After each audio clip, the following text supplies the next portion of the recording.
forestales del TLC. Voy a mencionar solo algunos para que ustedes puedan de alguna manera evidenciar, bueno, hacia dónde nos estamos enfocando en el tema forestal del TLC. Dentro del anexo 1834, todos estos compromisos están enfocados básicamente en el tema de combate a la tala ilegal. O sea, acá no estamos hablando de compromisos sobre crear nuevos mecanismos o instrumentos de aprovechamiento forestal o generar modificaciones en el ordenamiento forestal del país. En fin, la ley forestal, ustedes pueden revisarla, tiene una serie de aspectos transversales. Este tema del TLC está estrictamente enfocado al tema de combatir la tala ilegal. Vamos a ver ahora el tema del decreto legislativo 1090. Yo quiero rescatar un tema que está resaltado ahí en rojo, y es que los contenidos de estos decretos legislativos tienen que estar estrictamente sujetos a los compromisos del TLC.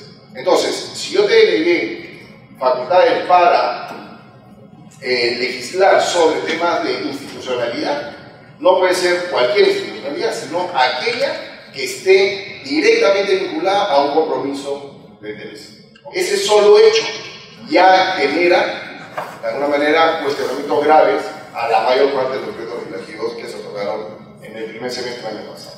Entonces, si uno revisa la 27308, la actual fue ley forestal, la que resucitó, digamos, con el tratado de 1090 y el 1090, ¿ok?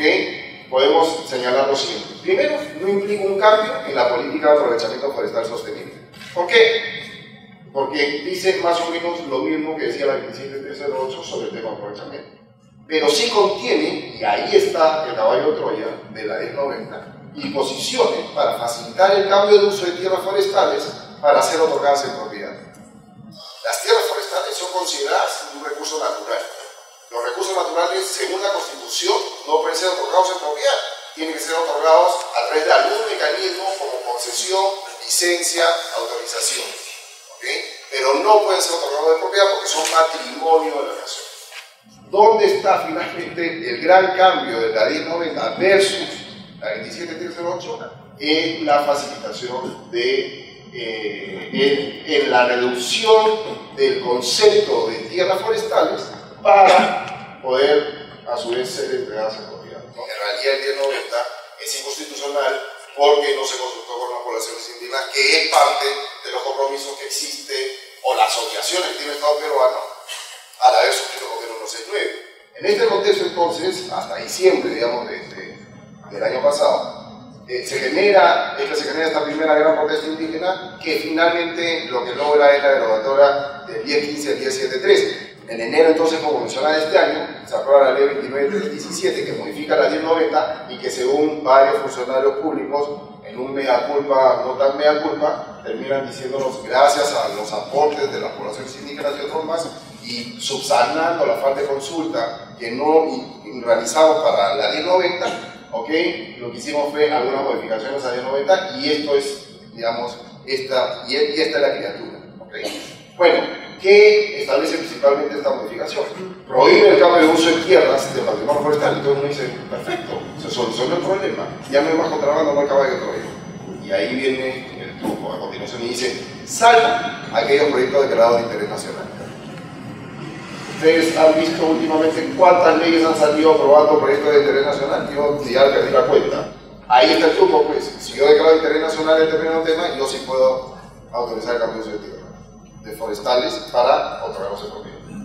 Y bueno, creo que es obvio, si uno revisa el famoso artículo del perro hortelano, el signo del perro hortelano, puede encontrar algunos párrafos de antología, ¿no? Que no hacen sino mostrarnos cuál es, como decía yo, el verdadero caballo de Troya del 1090. Hay millones de hectáreas para madera que están ociosas. El primer recurso es la Amazonía. Tiene 63 millones de hectáreas y lluvia abundante. En ella se puede hacer reforestación madera, especialmente los 8 millones de hectáreas destruidas. Pero para eso se necesita propiedad. Más claro, la casualidad, cada uno y en su propia conclusión.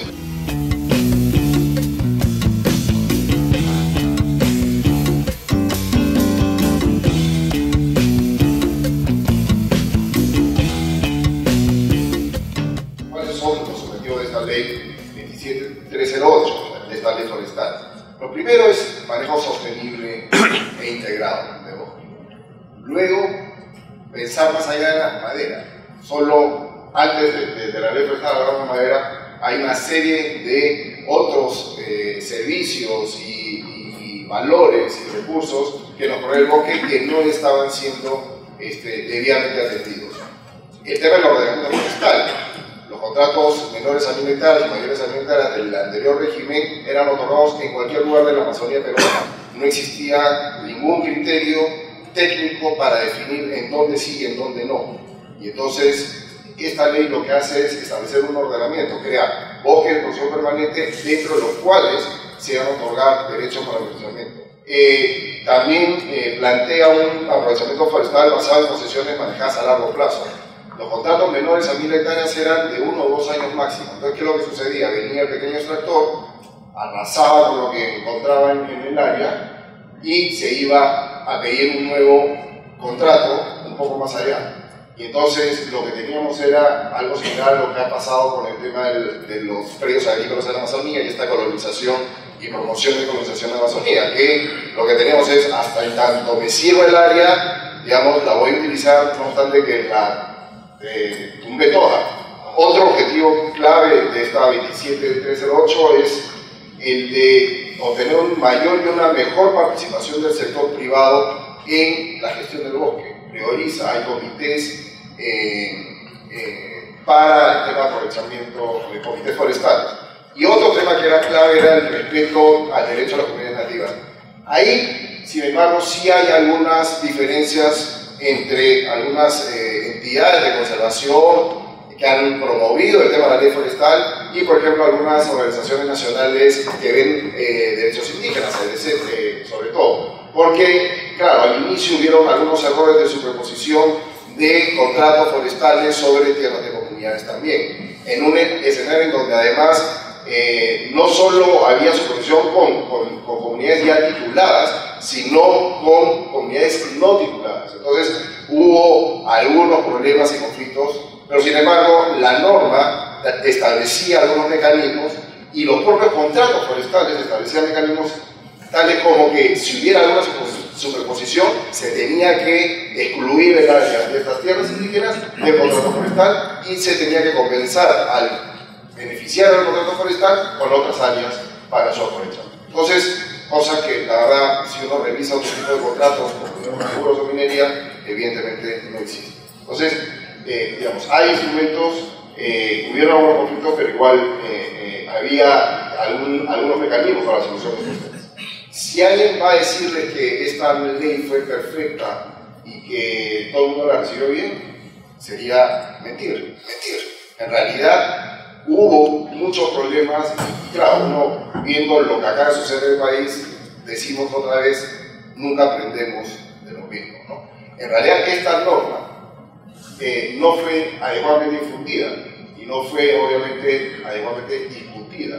Gracias.